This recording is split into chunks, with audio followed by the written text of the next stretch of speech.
Hello and welcome to the Fishing Guide Podcast. I'm your host, Brad Wiegmann, and I am here with Greg Robinson, and he's like here all the time. I think he just hides out in the studio here. There you go. And gets on the show. That's right, yeah. He's like, can just I be on to drive by at the right time.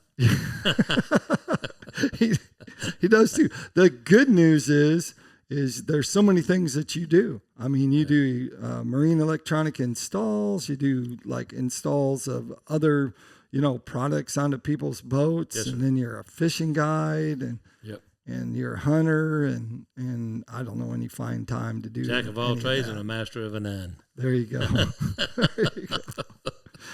But he's a really good crappie fisherman, and we're up on that time of year where we're talking about crappie fishing because people are getting excited about it. Sure. And as you and I both know, we were out on Monday and it was like a zoo. Oh, that wind was just rocking and rolling. Wind was bad and the parking lots were full.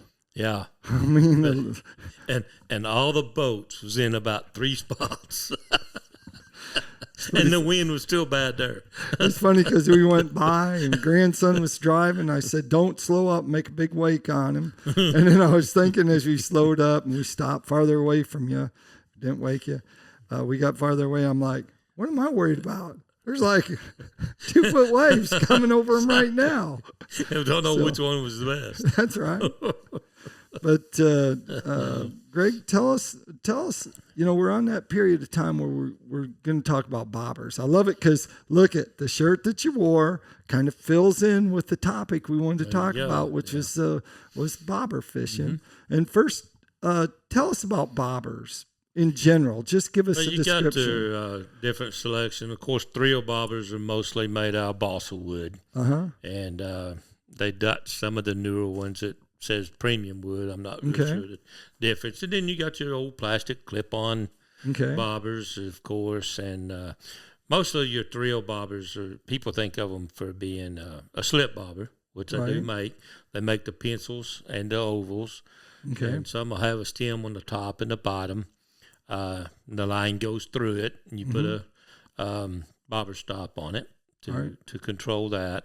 And that's your slip rig. Right. Yes, that's a slip bobber rig. Tell us in case they've never done it. So if you were, say for example, you're fishing a brush pile, and you got some fish, and the brush pile the top of the brush pile comes up to say 8 feet in the water, but you got the fish that's suspended right there on the top.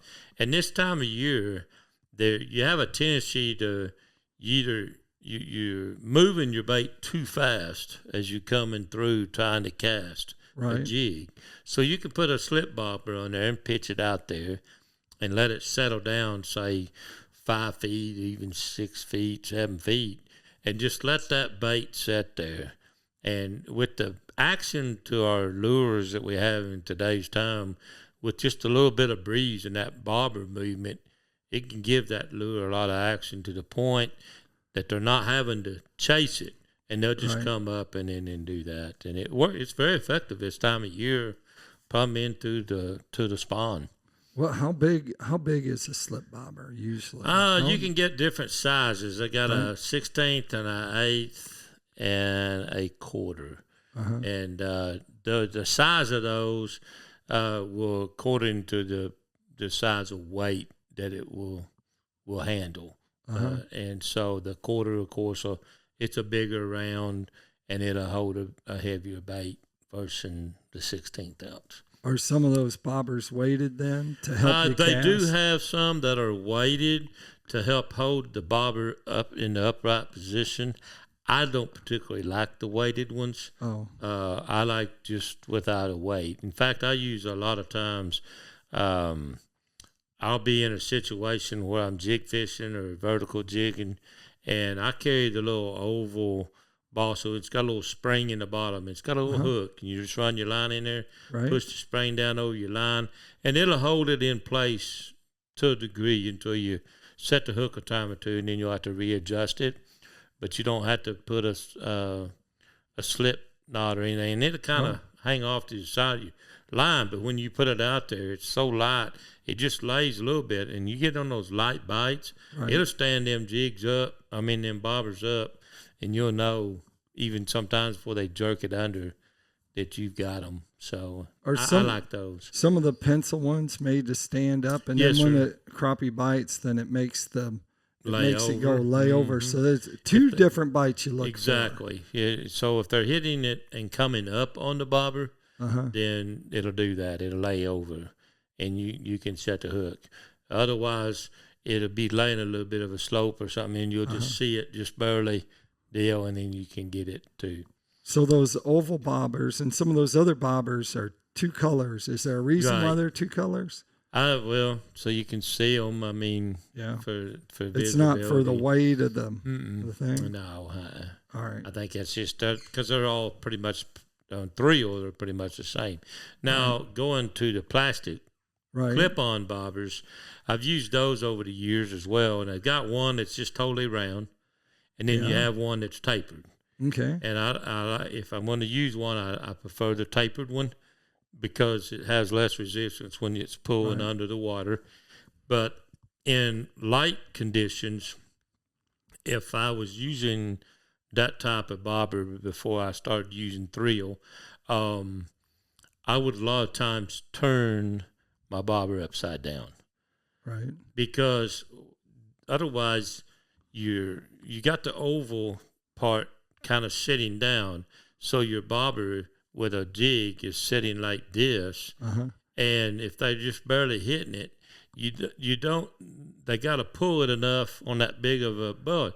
Right. They got to pull that oval up to where they stand it up, so you don't notice it as easy. So if you turn it over the other way, and the top end is down, so now your bobber's sitting like this in the water, and when they hit this end of it, it'll lay that bobber up flat. I got you. And then you get a light bite. All right. So that's what I do with those. So tell us conditions that you're looking for when you're bobber fishing. Bobber and jig, and bobber or jig and a minnow. Well, this time of year, just like you said, and later in the day, especially, we got a big rain today, so we're going to get some stained water. And hopefully that water that's going to be coming in isn't any colder than what we already have. Right. And if it's not, in other words, we're setting at 40, I think Monday when I was out here, 42, 43 degree water. Yep. So if that water is not any colder coming in, it will heat up quicker than if it's super cold water. Right. And so you take this stained water coming in, a bright sunny day, 60-degree day, or afternoon 50, and a real good sunny day, those fish are going to move up in that column, and they can either suspend or they'll be close to structure somewhere. Standing timber is really good because they'll just come up in that standing timber, and they'll just sit there, and you can take them bobbers and set them about 4 foot, and you can catch several fish that way. So, standing timber, is there an area of the lake like feeder creeks, or are you on the main lake? Mainly the feeder creeks and the coves has got some standing timber in them or some structure. Right. And they will get up on some of these flats because the lake will have a tendency to rise a little bit. Right. And then you'll get, like if you get far enough up in the river, it's almost like a little eddy or something. There'll be just a little intake pocket that the water will come in. And a lot of times it'll be a little bit clearer there, but it won't be moving water. Right. And because of the river. And you can get in those little deal and get around little bushes under the water and stuff, and they'll move in there in the afternoons. Yeah. And then you can get them about 2 foot. Monofilament or braid or fluorocarbon? I'm a monofilament guy. Okay. I'm not a braid guy. Right. Never have. I've tried it numerous of times. So I'm just strictly a mono guy. With your 6 bobber. to 8 pound test. Mm-hmm. Oh, all right. Yep. So now let's talk about lures. What are you going to use for lures to catch those fish underneath a slip bobber? Does it change for a slip bobber compared to just not the bobber? a whole lot. I mean, I use a lot of the plastics. Of course, the Bobby Garlands, baby shads are really good. Minnow minders are good. And a lot of times this time of year, I'll go to a hair jig. and I do a lot with right hair out of your jigs. beard. Yeah, You just trim them like right. if you lose the jig, you just. Exactly. Yeah. I'd take it off my head, but I would my jigs would be bald. Yes, sir. I use on the hair jigs. I use Ruben Flores's jigs. He's famous. They're a hand tied jig over here in Oklahoma, and in fact, I have a discount code with them if anybody wants to. He's well known for his jigs. Yes, like at the Crappie Expo, a lot of people I know. Ago. Yeah, we're talking about him and his jigs. So and even though they're hand tied, a lot of times you have a tendency they just won't last long. He seems to hold up very well and last as long. They're worth the money. So you're casting it out even with the hair jig and letting it sit. Mm-hmm. Yeah. Yeah, that hair just opens up and it really does well under a bobber. So do you use minnows or not when you're using a slip bobber? Not too much on the slip bobber. No? About the only time I use minnow is in the fall of the year. Sometimes I'll tip with a minnow on jigging, but most of the time, about all the time I ever used minnows is when I'm spider rigging. All right. Mostly on jigs, I just do. I like the hair jig this time of year a lot on the bobber because of the action of the bait. Right. Versus the plastic. Yeah, hair jigs, Malibu jigs. Even a Malibu jig is good this time of year. But no minnows, huh? Not very often. Well, you're keeping your hands dry and warm. That's is that what you're telling me? Right. My hands get very cold if it's below 40. and trust me, that minnow bucket, it feels good at first when you dip in there. But after that, no. So... You have to have Lance come around, and Lance could just bait your hooks. In fact, when I fish with Lance, I say, even before he got it, when I fished with Lance, I told him, I said, "You're my guide today." In other words, you're at least going to get that minnow out of that bucket. What else can you tell us about bobber fishing? I know. It's not just for crappie. There's a lot of bluegill. People use them. Yeah. A lot of the thrills is real good too. They got them smaller ones you can get this spring when the bluegill bite picks up, and they're really good for that and that sort of thing too. How about live scoping? How does that play into bobber fishing? You literally can see your jig. Yeah, sitting there suspended. In fact, if you'll remember, we was on Lake Washington. Was it 2 years ago? Yeah, it's 2 years ago. We went down there, and the big cold blast and the snow, the lake froze over down there and just thawed out when we got there. And if you'll remember, in that last day, all of us struggled catching fish that week. We all did. Yep. And anyway, the day before, I had Mitch, PICO Lure, on the boat with me. Right. And we got up in them cypress trees where those fish were staging before that major front hit. And if you'll remember what we was doing to catch those fish, and we caught more fish that afternoon than the other people, and what we were doing is I started going in there to spider rig it, and I got to seeing the fish were real skittish with the live scope. We were in 6 to 4 foot of water. Yep. 8 to 4, something like that. And you could see the bunches of crappie. And so what we did, we were taking a bobber 2 foot below, put a jig 2 feet below the bobber.